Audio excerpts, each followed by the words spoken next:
Hi hello കൂട്ടുകാരെ, എല്ലാ കൂട്ടുകാർക്കും ചെമ്പനീർ പൂവിൻ്റെ നാളത്തെ പ്രൊമോ റിവ്യൂവിലേക്ക് സ്വാഗതം.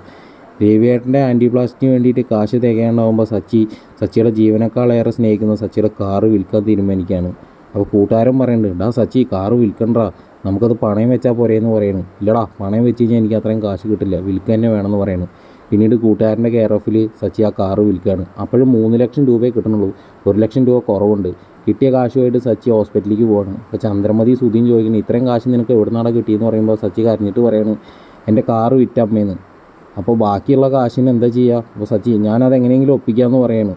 ഇനി ബാക്കിയുള്ള കാശിന് വേണ്ടിയിട്ട് നീ എവിടെ ഒപ്പിക്കാൻ പോകണ്ട, ഇത്രയും സ്നേഹം എന്ന് പറഞ്ഞാൽ നിൻ്റെ ആ കാറ് നീ വിറ്റില്ലേ, ഇനിയിപ്പോൾ അതിലും വലുതൊന്നും അല്ലല്ലോ പറഞ്ഞിട്ട് ചന്ദ്രമതിയുടെ കഴുത്തിലെ മാലയും കയ്യിലെ വളയൊക്കെ ഊരിയിട്ട് സച്ചിക്ക് കൊടുക്കുകയാണ്.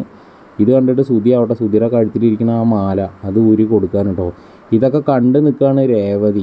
അപ്പോൾ എന്തായാലും ഒരു സങ്കടപ്പെട്ട ഒരു എപ്പിസോഡായിട്ടാണ് ഇനിയിപ്പോൾ വരാൻ പോണത്. അപ്പോൾ നിങ്ങളുടെ അഭിപ്രായം താഴെ നിന്ന് കമൻറ്റ് ചെയ്യുക.